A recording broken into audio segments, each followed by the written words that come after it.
Prijetno torkovo dopoldne vam iz studia Radia Robin voščim Katja Munih, vabljeni k poslušanju današnje oddaje Dober dan, župan, v kateri danes gostimo prvega moža občine Tolmin, Alena Červa. Dober dan voščim, župan. Dober dan in lep pozdrav vsem vašim poslušalkam in poslušalcem. Krepko smo že zakorakali v prvi mesec letošnjega leta, pa vendarle, župan, ste ob koncu lanskega leta pod novoletno smrečico položili kakšne posebne želje? Ja, željami se ponavadi obračamo na tisto, na kar nimamo veliko vpliva. V tem primeru si predvsem želim, da bi, glede na vse, kar se po svetu dogaja, še kar uživali mir v naših koncih, ter da bi bila tudi narava prijazna z nami. Tako. Želja, verjamemo, je veliko tudi strani občanov in občank, zato poglejva najprej, kaj vse ste vključili v letošnji proračun. Iztekajoče se leto je bilo v znamenju poplav in ujm, kar je zadržalo nekaj projektov, pa spregovoriva najprej o tem, na račun česa ste torej morali odškrniti. Ja, drži. Tistega oktobra leta 2023 je bilo pri nas kar hudo. Poplave so močno prizadele predvsem Baško grapo, pa tudi druge konce naše občine in številni načrti so se morali zamakniti in dati prednost sanacijam. Tako je občina Tolmin v svoji pristojnosti dobila kar 129 lokacij, predvsem cest, objektov, plazov. Zelo veliko, to je za nas tako infrastrukturno z vidika projektiranja, pa tudi samih kadrovskih potreb za reševanje toliko situacij zahtevno.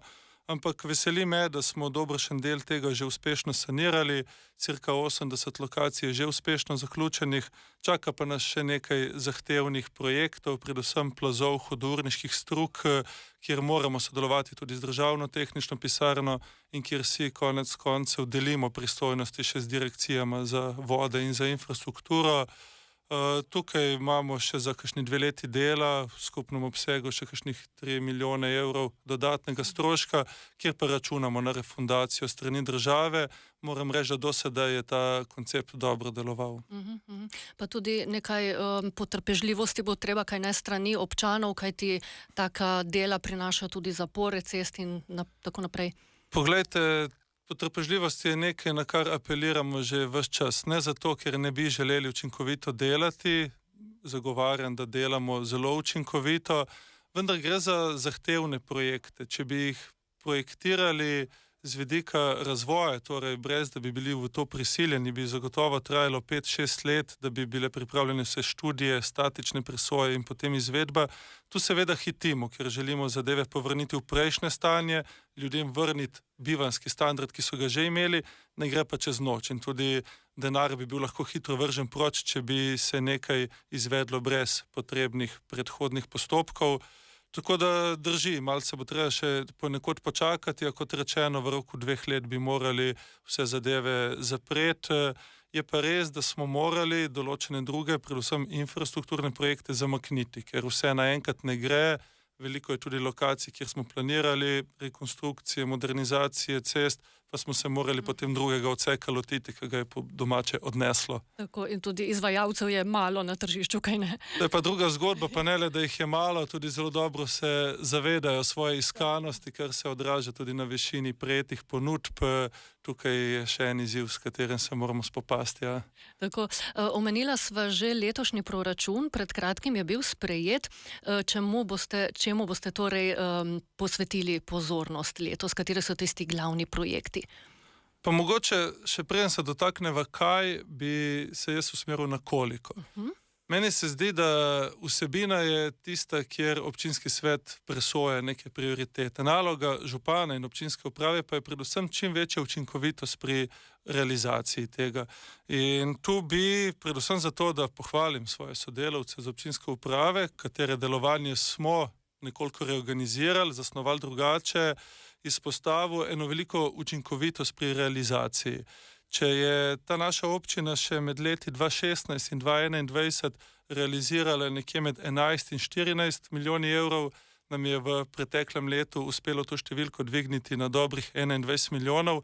In to se mi zdi za začetek ključno. To se pravi, koliko smo sposobni narediti v enem letu, v več letih, v dobro naših občanov. Tako. Kaj to je seveda stvar trenutnih prioritet, nekih strokovnih presoj, ampak mislim, da temu morda dajemo premalo poudarka. To se pravi, učinkovita realizacija, to je konec koncev bila naša predvolilna obljuba in nekaj, kar zdaj tudi rešujemo, in v bodočem letu planiramo realizacijo tam nekje med 24 in 25 milijoni evrov, kar pa je v primerjavi s številkami, ki sem jih navedel prej, že dvakrat več, in mislim, da korak k temu razvojnemu preboju naše občine.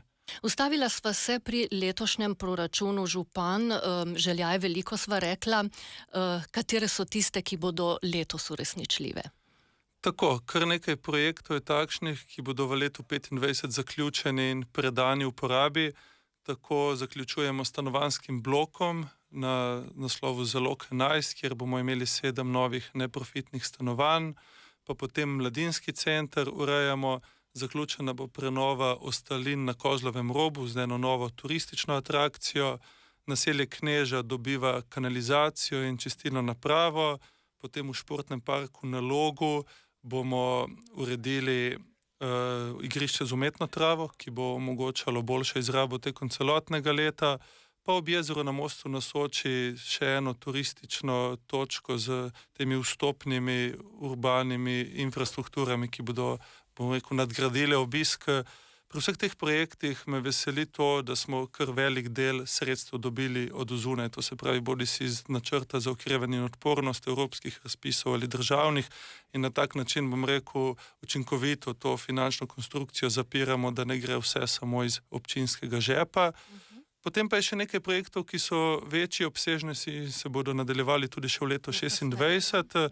Na prvem mestu zagotovo prenova zdravstvenega doma, ki bo v naslednji fazi postal tudi satelitski urgentni center. Veseli me sklep vlade, da je to sedaj potrjeno, da v Tolminu SUC bo. Poleg tega bomo skozi kohezijska sredstva nadgradili tudi čistilno napravo v Tolminu, omogočili, da se bo še nekaj naselij priklopilo na javno kanalizacijo. In konec koncev prenavljamo tudi vstopno točko v Tolminska korita, našo najbolj obiskano turistično znamenitost, kjer obisk že krepko preseže 100.000 obiskovalcev letno, in prav je, da je tudi infrastruktura temu primerna. Seveda, kajti turizem je ena izmed močnih gospodarskih panog, to bova nasledila nekoliko kasneje. Več sredstev namenjate tudi za krajevne skupnosti, kaj ne? Drži, krajevne skupnosti v naši občini je kar 23, so pomemben gradnik lokalnega razvoja, tudi neka podaljšana roka občine na terenu, in tukaj namenjamo dobrih 100.000 evrov več kot v preteklem letu za njihove projekte, predvsem pa tudi olajšujemo njihove postopke načrtovanja in izvedbe projektov, kajti vendarle so to prostovoljci, ki svoj prosti čas namenjajo razvoju domačega kraja, in zdi se nam prav, da jim po eni strani zaupamo, po drugi strani stopimo naproti, in v ta namen smo skupaj z njihovim svetom krajevne skupnosti, kjer so vsi skupaj podali svoje predloge, spisali en nov odlok o njihovem delovanju, ki bo povečal, upam, tudi njihovo učinkovitost, ter jih naredil morda tudi bolj privlačne. V preteklih volitvah smo se soočali s tem, da nismo zapolnili povsod vseh mest v svetih, in upam, da tudi na ta način spodbudimo k neki aktivaciji prebivalstva, samo tako se bomo lahko razvijali. Če greva na kakšen konkreten projekt tle za krajevne skupnosti, katerega bi recimo izpostavili iz teh sredstev iz letošnjega proračuna? Predvsem njihovo sodelovanje pri projektih, bomo rekel, ki so večje narave. To se pravi, na Mostu na Soči tako dobivamo novo mrliško vežico, v Tolminu vsako leto v sodelovanju s krajevno skupnostjo prenovimo katero od ulic, v Zatolminu denimo krajevna skupnost zelo aktivno sodelovala je pri projektu, kjer smo dodali še sredstva Triglavskega narodnega parka in betonirali poti do pašnih planin, s tem olajšamo vsem tistim, ki se s tem še ukvarjajo, ki na planinah proizvajajo sir, njihovo delovanje, in se trudimo za nek skladen razvoj celotnega območja občine. Tako. Omenili ste zdravstveni dom Tolmin. Predvsem v zadnjem času ga omenjamo zaradi te kadrovske stiske, ki je zelo pereč problem po celi državi, ampak v Tolminu se nekako ne pride na zeleno vejo, kaj se kaže. Občina sicer nima nekih neposrednih vzvodov, ampak vendarle župan. Kako nasloviti to krizo? Ja, drži. Če sva malo cinična, vlagamo silne milijone v novo stavbo, ne vemo pa, koliko jih bo noter delalo, ampak vendarle bi bil tukaj optimist. Zagotovo je prenova zdravstvenega sistema nekaj, kar še ni dorečeno, kar na državni ravni pušča posledice v obliki številnih prestrukturiranj, odpovedi zdravnikov in tudi mi tu nismo izjema. Nekaj časa so v medijih kar vsak dan našli nov zdravstveni dom, kjer je prišlo do masovnih odpovedi. Nekje vmes smo z 2 odpovedmi prišli tudi mi na vrsto, če se tako izrazim, ampak delamo vse, kar je v naši pristojnosti, da bi to omejili in da bi kader privabili v naše konce. To se pravi, za zdravnike zagotavljamo službena stanovanja, službena vozila.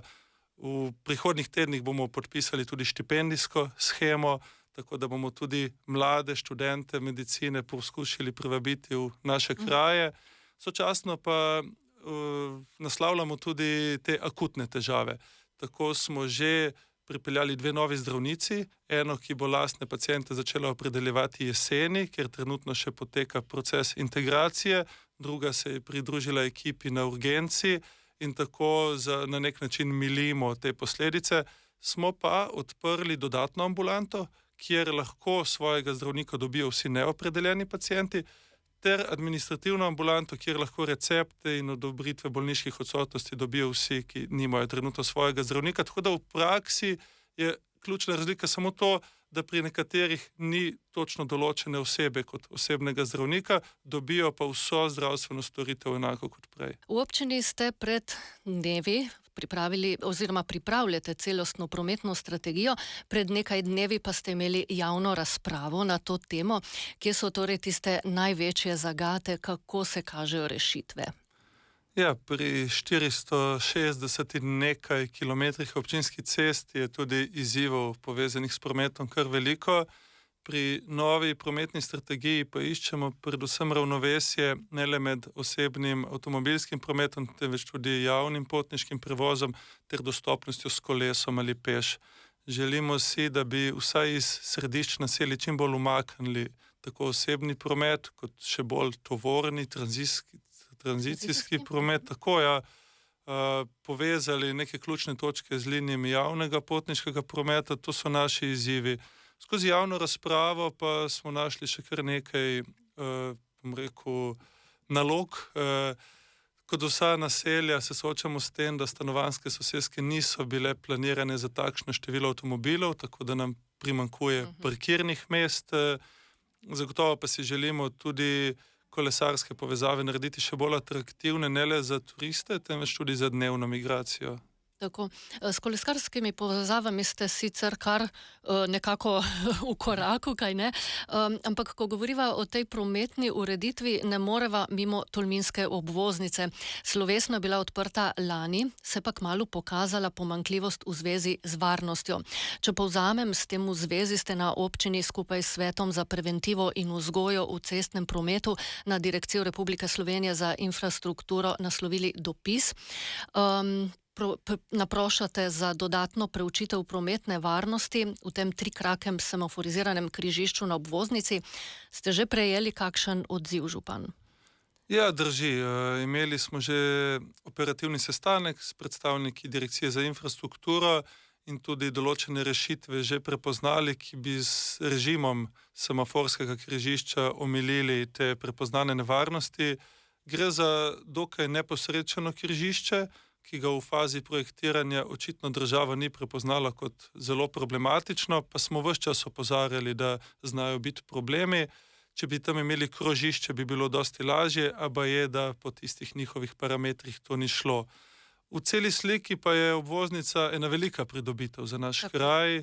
Središče razbremenjuje tega tranzicijskega prometa, predvsem pa nam omogoča, da drugače občanu bolj prijazno planiramo vse storitve in vso opremo okrog te bivše glavne ceste, ki bo v roku kakšnega leta postala občinska.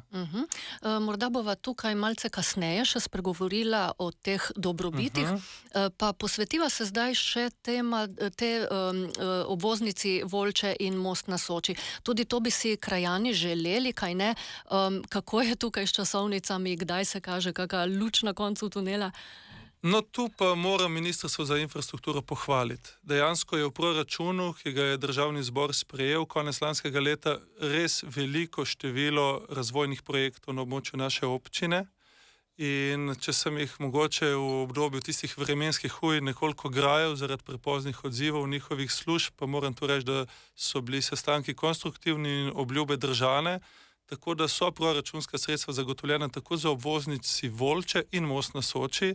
In če sledimo tem številkam, ki so v načrtu razvojnih programov za prihodnja leta, bi lahko gradbena dela stekla že leta 2028, se pa zdaj aktivno pridobiva dokumentacijo, zemljišča in državni prostorski načrt. V nadaljevanju pa se posvetiva še vprašanju poslušalca.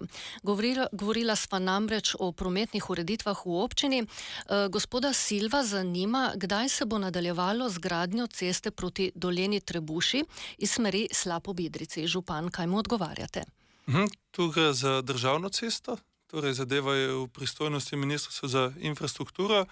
Kot sva že prej rekla, so bili tokrat kar razumevajoči do naših potreb in tudi ta odsek je vključen v državni proračun. Tako se na tem območju planira predvsem izgradnja predora pri Dominovem robu. To bo ključni element, kako to povezavo narediti hitrejšo, lažje, pretočno. Za naslednji 2 leti je na vrsti projektiranje ter pridobivanje vse dokumentacije. Za ta namen država planira 1 milijon evrov, potem pa od leta 27 do 29 izvedbo tega predora. Skupno je v načrtih razvojnih programov država rezervirala 9,6 milijona evrov za ta projekt. Nekaj bo po potrebi dodala tudi občina, tako da mislim, da bi to moralo do leta 29 biti realizirano.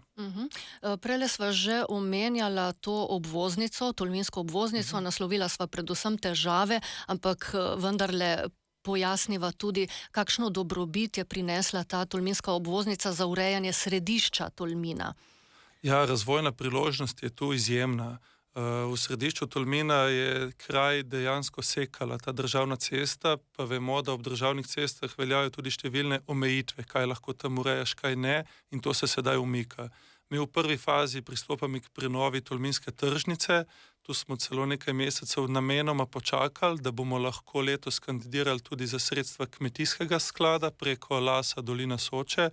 Takoj zatem pa tržnici sledi tudi urejanje obstoječe avtobusne postaje. Tam smo že v dogovorih s trenutnim lastnikom o prodaji in potem v nekem doglednem času tudi selitev bencinske črpalke iz središča mesta, tako da dobimo nek zaključen prostor, ki ga skupaj s prometnimi ureditvami preoblikujemo v neko dnevno sobo naših krajanov. In verjetno tudi pešcem bolj prijazno. Ja, absolutno. Morda bi tukaj še izpostavil zaprtje starega mestnega jedra za promet.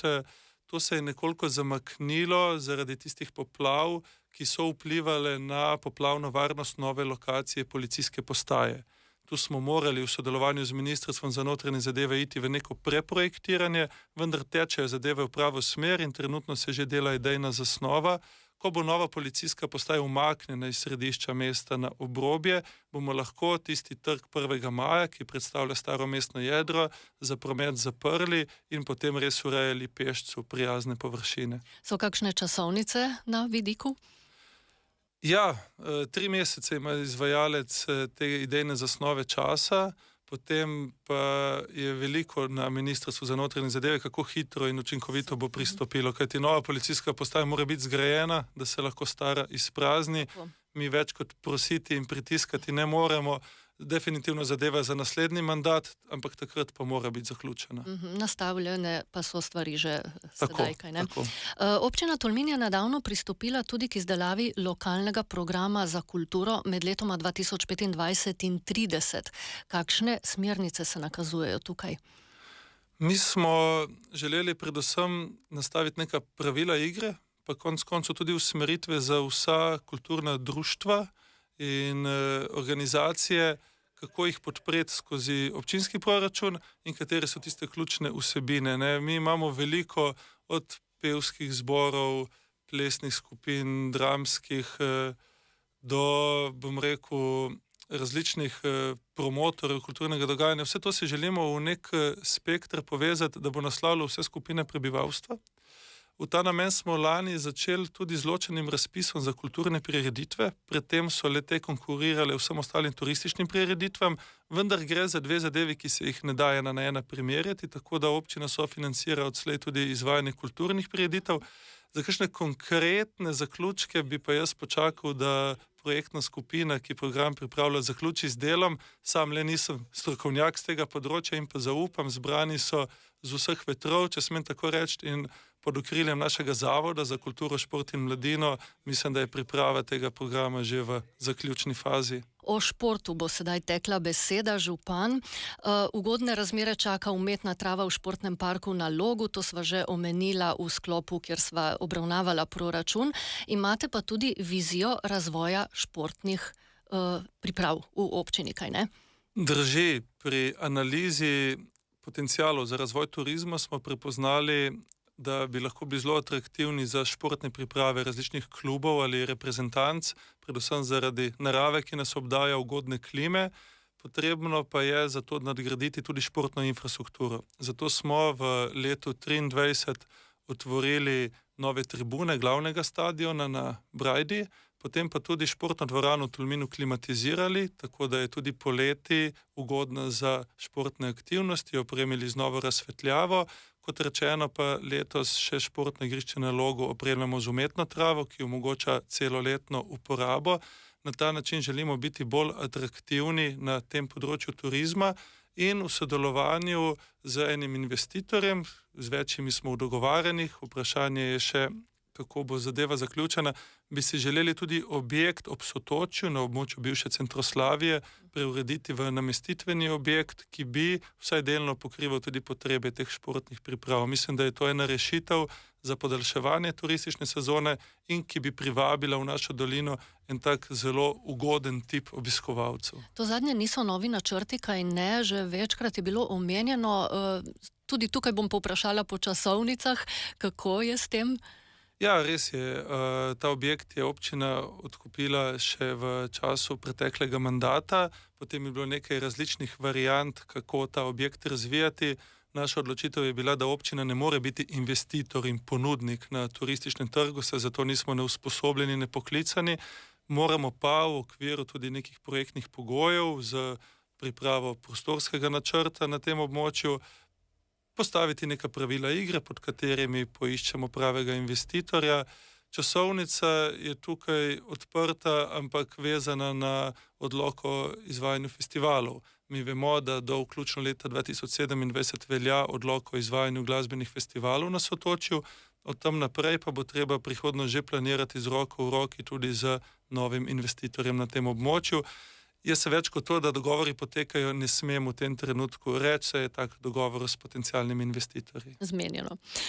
Tudi v občini Tolmin so spremembe na področju komunale. Z novim letom je stopila v veljavo na primer obveznost praznjenja greznic in malih čistilnih naprav, nekoliko pa bodo tudi višje za položnice za vodo. Tako je, torej kot ena zadnjih občin, bom rekel, pristopamo k celovitemu urejanju praznjenja greznic in malih čistilnih naprav. Verjamem, da je ta tema nekoliko smrdela v prispodobi ali pa zares tudi preteklim vodstvom, kajti naša občina je le zelo poselitveno razpršena, geografsko raznolika in veliko je območij, ki niso v aglomeracijah, ki bi jih opremali s kanalizacijo. Tam seveda domačini zadeve rešujejo drugače. In prav je, da se pravila poenotijo tudi za njih in da se te stvari sistemsko ureja. Mi smo tukaj pristopili predvsem s korenčkom. Od letošnjega leta dalje namenjamo letno 200.000 evrov za subvencioniranje nakupov malih čistilnih naprav. S tem želimo ljudem pomagati do enega okolju prijaznega in sistemskega odgovora na komunalno opremljanje njihovih parcel, objektov.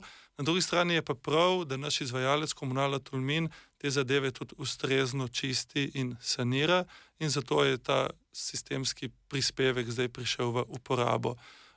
Zadeva je urejena zelo primerljivo z ostalimi občinami v naši regiji, je pa zagotovo v prvem letu nekaj novega in predstavljam si, da za koga vsaka nova položnica pomeni nek nov stres, odpor mogoče, vendar se je še enkrat v primerjavi z vsemi, ki so oziroma smo priključeni na javno omrežje, nič odstopen kvečemu navzdol, ne navzgor.